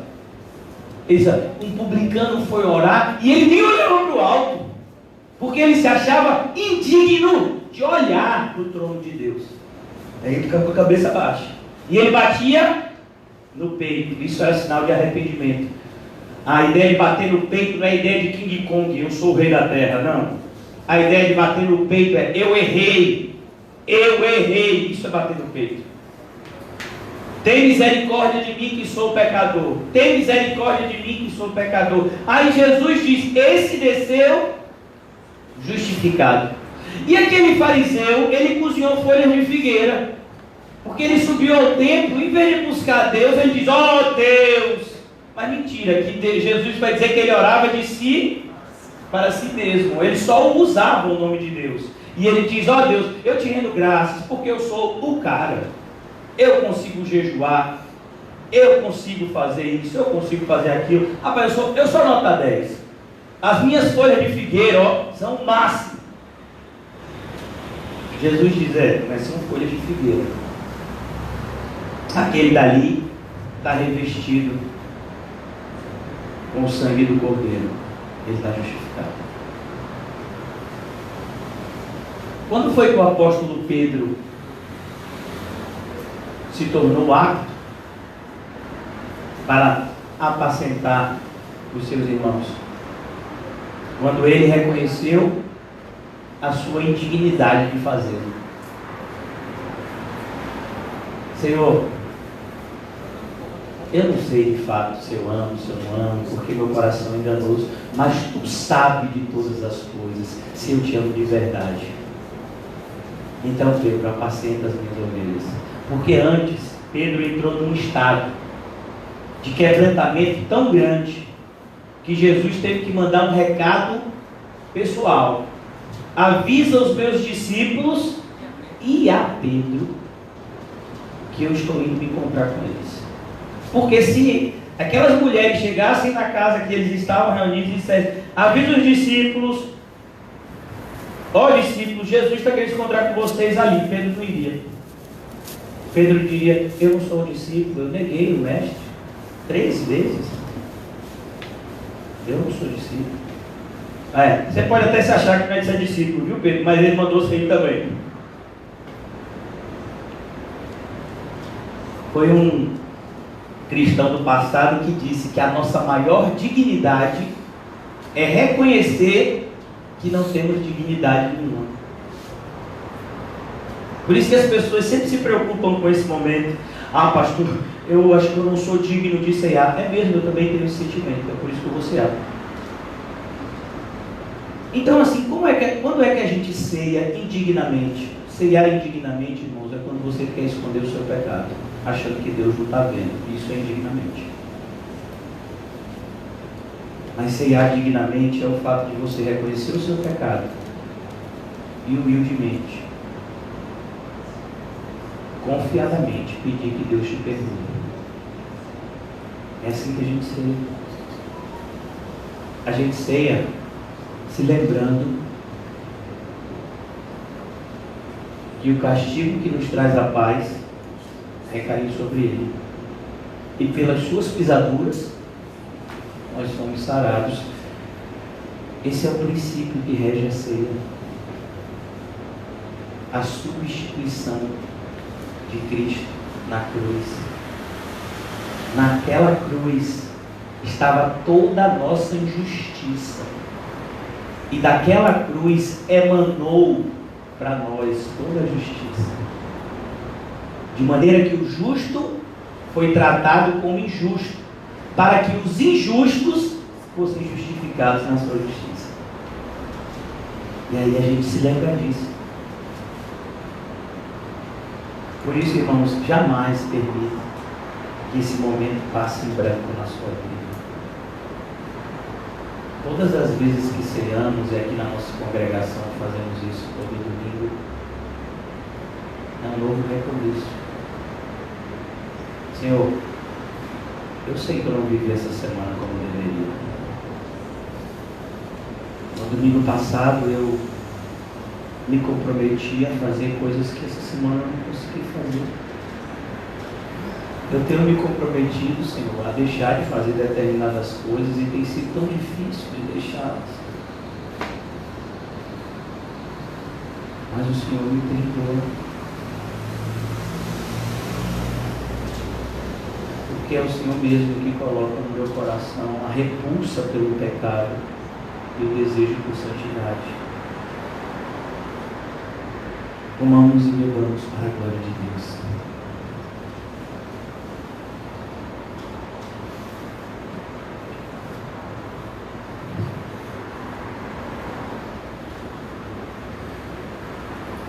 Ó Deus Pai Todo-Poderoso, Tu nos criaste, Tu nos recriaste em Cristo. E tem conduzido cada um dos nossos passos no seu santo caminho. Mesmo nas noites mais escuras, Senhor, a Tua luz nos ilumina e nos faz caminhar em segurança. Ó Senhor, tem misericórdia de nós. E nos ajuda, Senhor, a nos tornarmos cada vez mais limpos. Fomos santificados, Senhor, por meio do Teu Evangelho, que chegou até nós pela pregação da verdade. Mas temos percebido a cada dia, Senhor, de maneira prática, a necessidade de sermos mais santos. Santifica-nos na verdade, Senhor. Muda o nosso entendimento, Senhor. Remove, Deus, os conceitos errados que ainda têm espaço na nossa mente. E cada vez mais, Senhor, faz da nossa mente a semelhança da mente de Cristo. Ajuda-nos, Senhor Jesus, a fazermos aquilo que Te agrada e a deixarmos de fazer o que não Te agrada. Como igreja, Senhor, ajuda-nos a sermos propagadores do Teu Evangelho, que nós não venhamos pecar pela omissão, Senhor, mas que sejamos diligentes em dividir o Teu Evangelho ao mundo inteiro e discipular aqueles que o Senhor tem atraído por graça. Abençoa, Deus, os nossos irmãos que estão aqui. Abençoa, Deus, os nossos irmãos que estão passando por lutas espirituais, como disse o nosso irmão Quinho na oração de abertura do culto. Se algum dos nossos irmãos, Senhor, tem se esfriado por medo de perseguição, ó Deus, ou por qualquer outro tipo de sentimento, que o Senhor possa ir, Senhor, de encontro a eles e fortalecê-los para que eles continuem na caminhada que está proposta, Senhor. Mais uma vez, Senhor, como temos feito, nós apresentamos a vida de Dylan,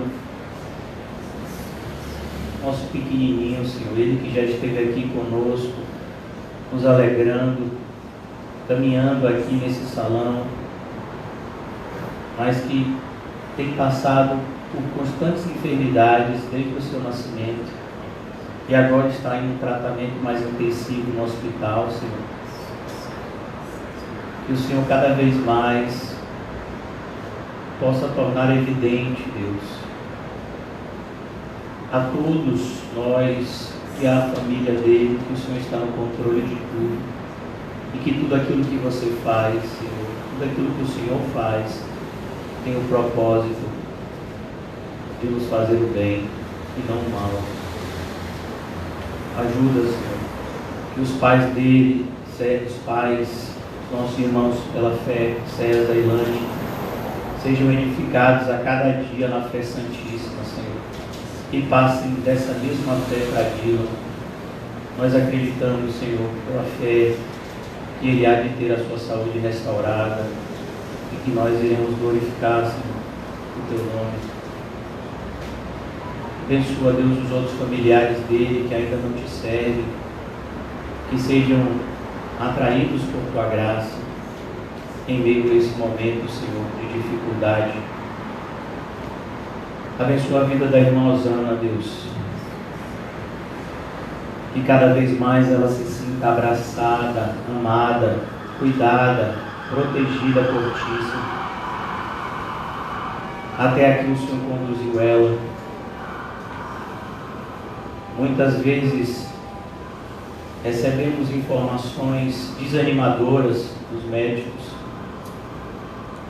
mas temos tantos exemplos na Bíblia, Senhor, que nos fortalecem, como a mulher do fluxo de sangue, que 12 anos passou dependendo da medicina, e apenas em um instante ela foi curada por Cristo.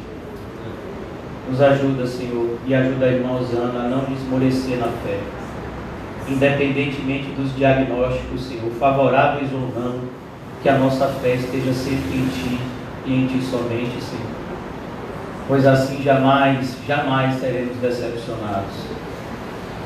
Que ela cada vez mais, independentemente, Senhor, da luta diária, ela possa ter a alegria da salvação de maneira crescente no interior. Oramos pelo marido dela, Senhor, que já ouviu o Teu Evangelho, que a semente possa brotar nele, que ele possa ser regenerado e salvo, e que toda a casa dela confesse que Jesus Cristo é o Senhor. Ó Senhor, oramos pelos nossos irmãos e irmãs na fé, espalhados pelos 4 cantos do mundo, que têm sofrido afrontas e perseguições por conta do Teu Evangelho, Senhor. Seja com eles nesse momento, Senhor, fortalece-os, para que, como o Senhor disse à igreja de Esmirna, eles sejam fiéis até a morte, pois é assim que receberemos a coroa da vida.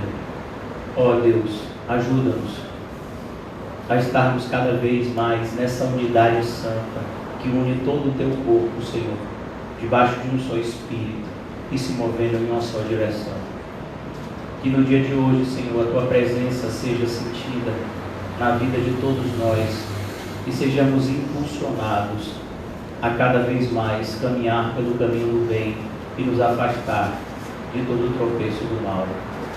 Protege as nossas crianças, Senhor, a mente delas, o coração delas, que elas sejam cada vez mais ensinadas e preparadas para se tornarem discípulas de Cristo na idade correta, Senhor. Ó Deus, nesse dia que muitas pessoas celebram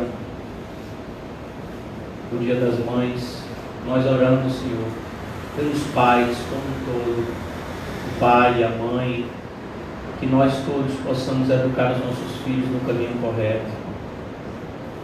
Ó Deus, livra-nos de nos tornarmos os causadores da destruição do nosso lar, mas que nós possamos levar a palavra de vida eterna a todos, principalmente, Senhor, aqueles que estão ao nosso redor,